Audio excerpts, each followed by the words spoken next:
ब्रह्मरूपमादिमध्यशेषसर्वभाषकम् भावषट्कहीनरूपनित्यशतमदयम् ब्रह्मणोऽधिगोचरं च नेति नेति भावितं त्वं नमामि देवदेव রামকৃষ্ণমীশ্বরম।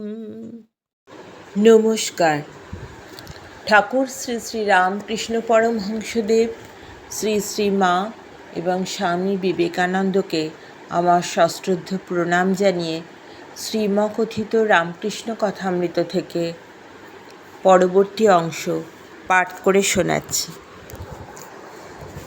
বিজয়াদি ভক্ত সঙ্গে প্রেমানন্দে।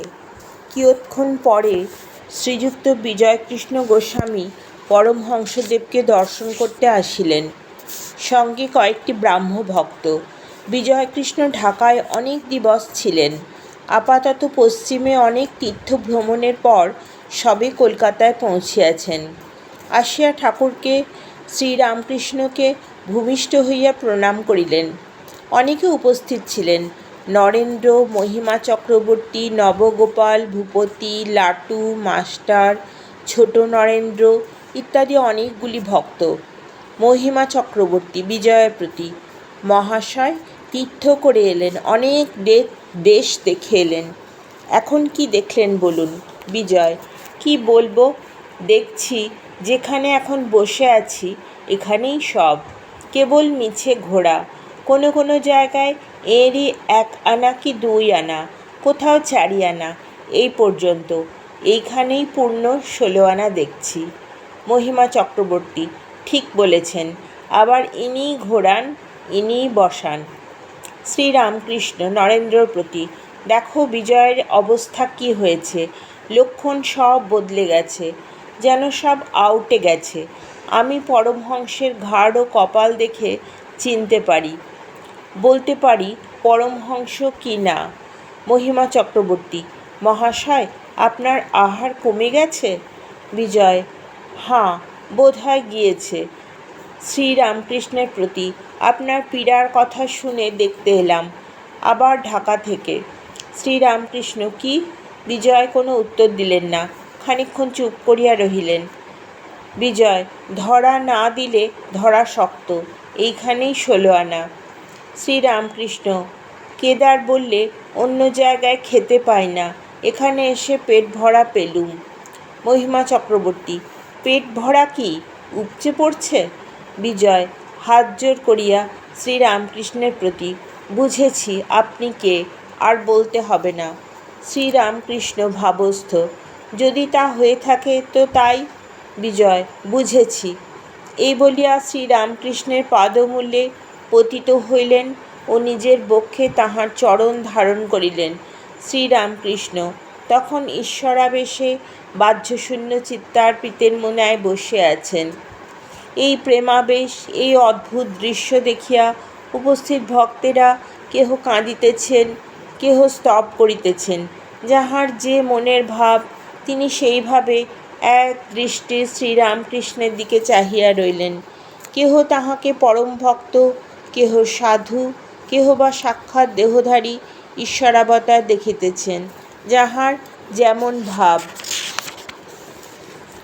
মহিমাচরণ শাস্ত্রনয়নে গাহিলেন: দেখো দেখো প্রেমমূর্তি, ও মাঝে মাঝে যেন ব্রহ্ম দর্শন করিতেছেন। শ্রীরামকৃষ্ণ মাস্টারের প্রতি: কি একটা হয় আবেশে, এখন লজ্জা হচ্ছে, যেন ভূতে পায়, আমি আর আমি থাকি না। এ অবস্থার পর গণনা হয় না, গণতে গেলে 1, 7, 8 এইরকম গণনা হয়। নরেন্দ্র: সব এক কি না? শ্রীরামকৃষ্ণ: না, 1, 2 পার। মহিমাচরণ: আজ্ঞা হাঁ, দ্বৈতাদ্বৈতৌ বিবর্জিতম। শ্রীরামকৃষ্ণ: হিসাব পচে যায়, পাণ্ডিত্যের দ্বারা তাঁকে পাওয়া যায় না।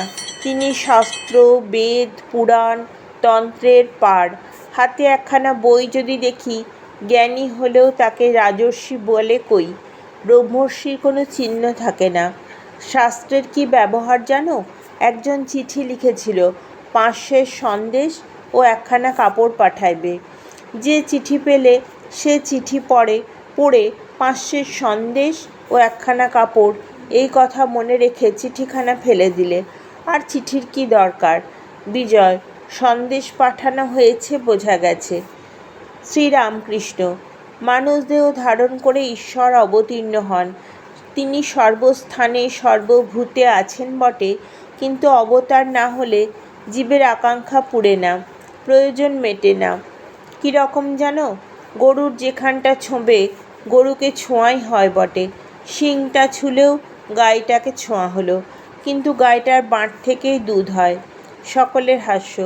মহিমা, দুধ যদি দরকার হয় গাইটার শিঙে মুখ দিলে কি হবে? বাঁটে মুখ দিতে হবে। বিজয়, কিন্তু বাছুর প্রথম এদিক ওদিক ঢুঁ মারে।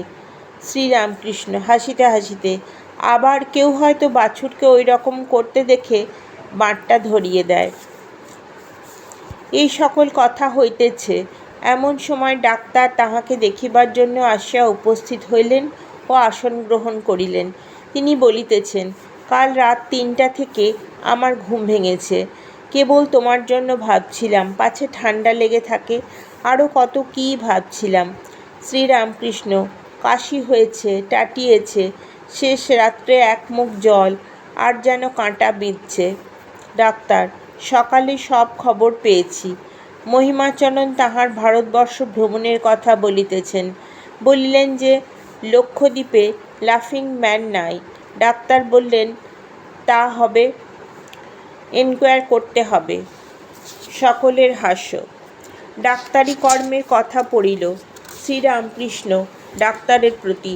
ডাক্তারি কর্ম খুব উঁচু কর্ম বলে অনেকের বোধ আছে। যদি টাকা না লয়ে পরের দুঃখ দেখে দয়া করে কেউ চিকিৎসা করে তবে সে মহৎ, কাজটিও মহৎ। কিন্তু টাকা লয়ে এসব কাজ করতে করতে মানুষ নির্দয় হয়ে যায়। ব্যবসার ভাবে টাকার জন্য হাগা, বাহ্যের রং এইসব দেখা নীচের কাজ। ডাক্তার, তা যদি শুধু করে তাহলে খারাপ কাজ বটে। তোমার কাছে বলা গৌরব করা। শ্রীরামকৃষ্ণ, হ্যাঁ, ডাক্তারি কাজে নিঃস্বার্থভাবে যদি পরের উপকার করা হয় তাহলে খুব ভালো।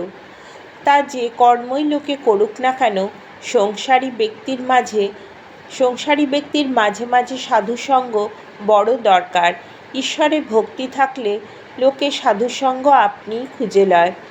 আমি উপমা দিই, গাঁজাখোরের সঙ্গে থাকে, অন্য লোক দেখলে মুখ নিচু করে চলে যায় বা লুকিয়ে পড়ে, কিন্তু আর একজন গাঁজাখোর দেখলে মহা আনন্দ, হয়তো কোলাকুলি করে। সকলের হাস্য। আবার শকুনির সঙ্গে থাকে। আজকের পাঠ এই পর্যন্ত। আপনারা ধৈর্য ধরে আমার এই পবিত্র পাঠ শুনলেন, সেজন্য সকলকে অসংখ্য ধন্যবাদ। ঠাকুর শ্রী শ্রী রামকৃষ্ণ পরমহংসদেবকে আবার সশ্রদ্ধ প্রণাম জানিয়ে আজকের পাঠ শেষ করছি। ভালো থাকবেন। নমস্কার। ধর্মহারকং তধর্ম কর্ম বারকং লোকধর্মচারণঞ্চ সর্বধর্মকোবিদম ত্যাগি গেহি সব্য নিত্য পাবনং কৃপঙ্কজম ত্বং নমামি দেবদেব রামকৃষ্ণমীশ্বরম तं नमामि देवदेव रामकृष्णमीश्वरम् तं नमामि देवदेव रामकृष्णमीश्वरम्।